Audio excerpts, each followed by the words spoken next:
Okay, so we've got our preset saved tutorial pad. In the previous lesson we went over saving presets. So let's look at creating layers.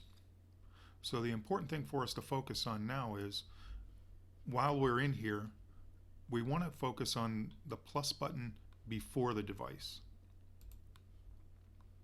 That's going to give us our containers and specifically our instrument layer. But right before I grab that, let me show you why it's important we went to the plus button in front. Because if we go to the plus button after the device, we're getting a different menu of selections here. More audio effects, basically, things that we can add after the fact if we choose. So that's why I was saying, I guess if you click here you can continue to see additional things, but still, that's not what we're after. Let's go back to the front. Let's go to our containers, instrument layer, and we've got an instrument layer and an empty device box here.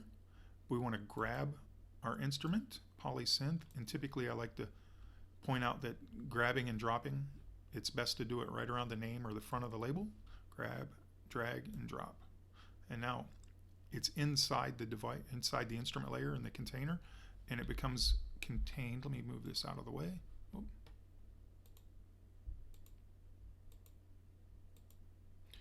And you'll see now that it's contained and highlighted and accented around.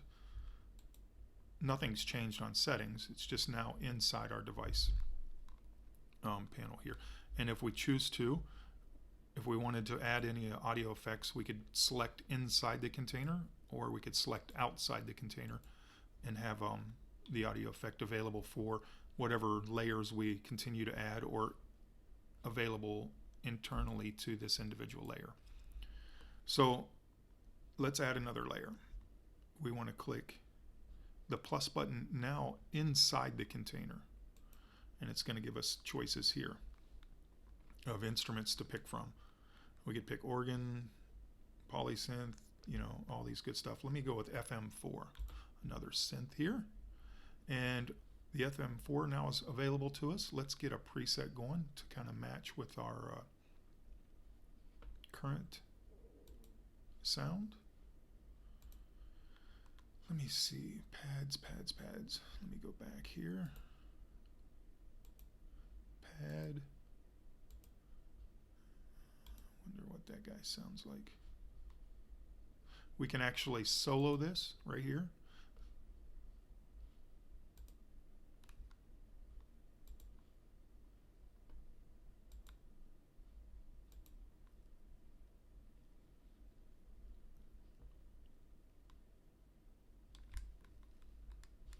Let's see what we've got.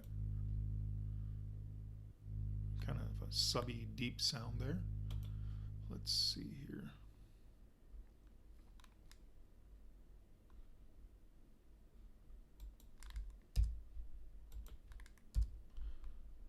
Go back and get our original sound.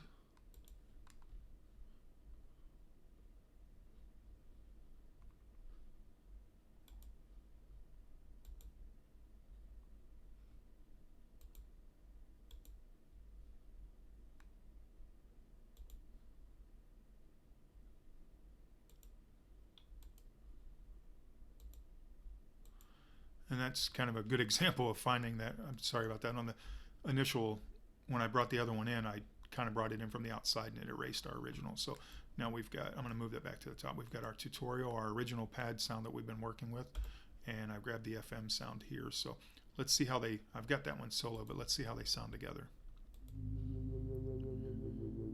So what I can do now, if I want, is I can turn the volume down on one. I can pan,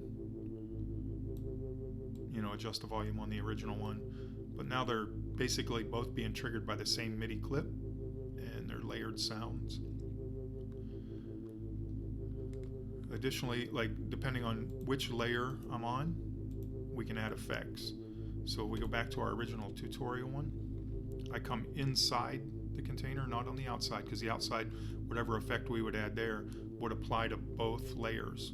I just want to apply it to our tutorial pad layer. So I'm going to go with a reverb. And now you can see I have the reverb available here. Let me turn up the mix on it.